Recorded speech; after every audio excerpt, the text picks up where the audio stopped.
I wanted to bring a strategic wargaming event like Silent Tides to Network 2020 because I thought it would offer our participants a different kind of experience, one that moves beyond more of a passive learning into something that is really much more hands-on. Network 2020's broader mission is really to provide an educational platform for private sector professionals, both those who are rising in their careers as well as those who may already be established, to really understand a few levels deeper some of the nuances of international affairs and foreign policy. And I feel like Silent Tides fit into that mission because it really gave the participants an opportunity to sit in the driver's seat. My name is Luke Miller. I'm the director of the Wargaming Lab. So Silent Tides is an influence primacy game for national security policy analysis.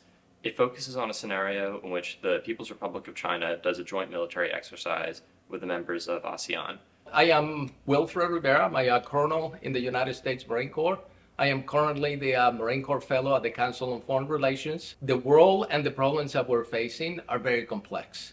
And one of the things that the war game does, it helps us to go through the rigor of talking through those problem sets from different angles in a way that is in a very safe manner, where there's really no repercussions.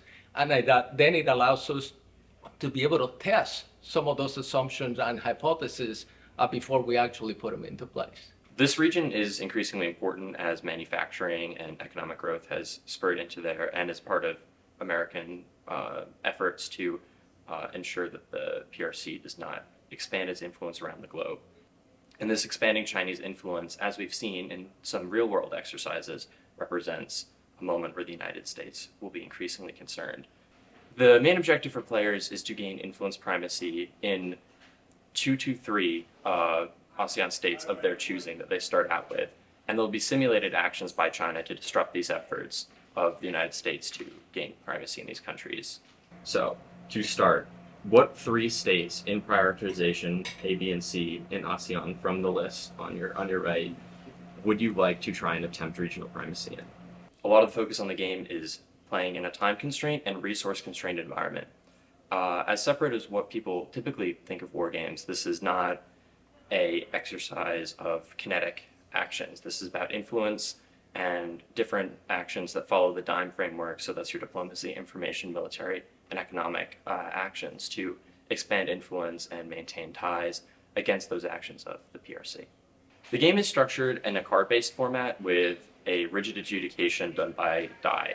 And while that may seem a little strange that we use a system of, just basic dice rolling like in a board game, I think it helps simulate a lot of the real-world uncertainty that exists in a lot of these actions. No matter how brilliant of a plan you may have, factors beyond your control may come to disrupt them.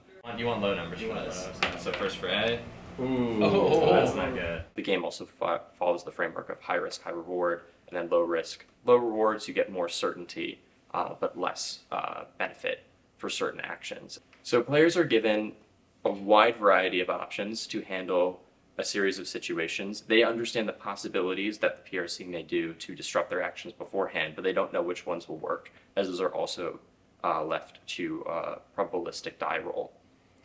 Additionally, as in real life, we live in a resource-constrained environment. Players are given a fixed amount of points to play these cards, and they have to be careful where and when they choose to act on them. As well as there's a time frame element. Just because you sign an agreement with one country does not necessarily mean that tomorrow they're going to be your best friend. It takes time to reap these benefits, and depending on the actions to set things up. I think when it comes to using games to understand reality, we have to think about it as a place where it's safe to fail. I know.